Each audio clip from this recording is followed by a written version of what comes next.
today's gonna be kind of a short video. It's editing day, so I'm gonna be editing, but I don't feel like making another time-lapse video of me just like editing an episode. But I did get a bunch of drone time in recently, so I wanted to take a little bit of time to talk about the pros, cons, some issues that I've run into with the DJI Spark, and some like short-term workarounds or things that I have found to get around those few issues that I've run into. So that is today's video. Alright, so today I'm gonna take some time to talk about the DJI Spark. I've had this guy for a little while now, and I've flown it a little bit and crashed it a little bit, so just want to talk about a few of the things that I've noticed about the drone.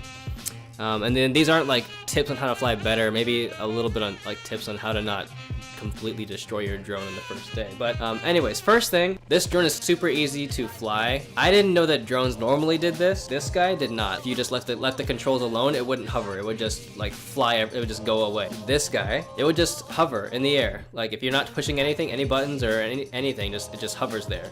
My nephew, he's 6 years old, he was flying it and he didn't crash it either. So next thing is gonna be the camera. This thing sports, I guess it's a 1080p camera with a 2-axis gimbal on the drone. 1080p camera, it's not 4K. The only 4K camera I've ever used is actually my iPhone 10. Having a camera like this, it's nothing to brag about, but it is pretty great. I mean, it looks amazing, and I feel like for YouTube or for just home videos, it's great. The next feature that I wanted to talk about was object avoidance. This thing in the front has sensors to avoid objects. Like if you're taking off and you hear some beeping, it's because there's an object it's saying is too close. I've crashed this guy into pretty much everything that can be crashed into. I got it stuck in trees twice and had to use sticks and stones to get it out of the tree. This is probably the most durable drone I've ever seen. If anything in front of it, it will not, like, it'll avoid it. It'll stop flying and it will not fly forward. If it's detecting a person or an object in front of it, works really great, except for when it doesn't. There was a shoot I was trying to do with my brother, and we just wanted to get some like nice aerial shots of him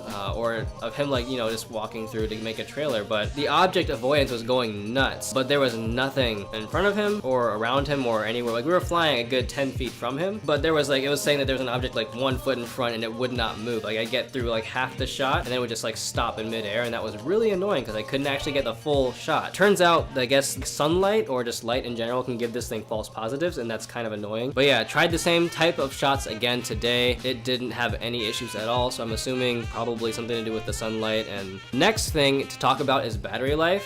Am not a drone enthusiast. I like playing with them, but this is the battery for this guy. This thing lasts about 5 minutes. It takes about an hour and a half to charge this thing. I've flown this little guy. Also 5 minutes of flight time. When I came to the DJI Spark, here's the battery in the Spark. Other battery, Spark battery. I mean this, and you get about a good like 15, 16 minutes of flight time. Now it's 12 minutes of like actual flight, and then the rest of the time is like you should go ahead and land from wherever you are right now because you don't want your drone to crash and drop out of the sky. I love the battery life on this thing. I love that the controls will tell you when you need to land.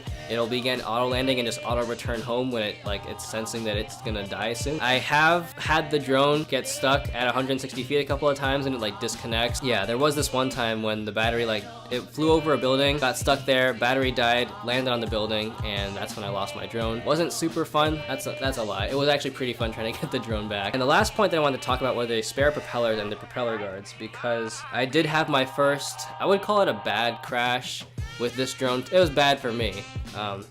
Like this is one of the propellers that broke. It's that. Also, it's missing the portion where you actually connect to the drone. Spare propellers, I had a chance to use them, unfortunately, and they worked great. I was able to get back, install them, and get back up and flying within minutes. And then the propeller guards, I wasn't using them. If I had been using them, that probably wouldn't have happened. They're not just finger guards. Like, they do keep this thing from like crashing into things that it shouldn't be crashing into. On that note though, I do want to talk about the drone's durability. Now, I've never done a drop test. I don't intend to do a drop test. I never wanted to do one. But on that time when I did crash into the bridge and then it fell down, that was a good 10 to 15 feet of a drop. The drone, as far as I can tell, there are no scratches, no scuffs. I mean, the propellers that crashed, the ones that didn't break, they do show signs of wear. Like there's the body of the drone, it's just very solidly built. No scratches, no scuffs, no issues as far as I can tell after suffering a 10 to 15 foot drop. Good job, DJI. So yeah, that's 5 things, and here's some footage and some stuff that I did with the drone.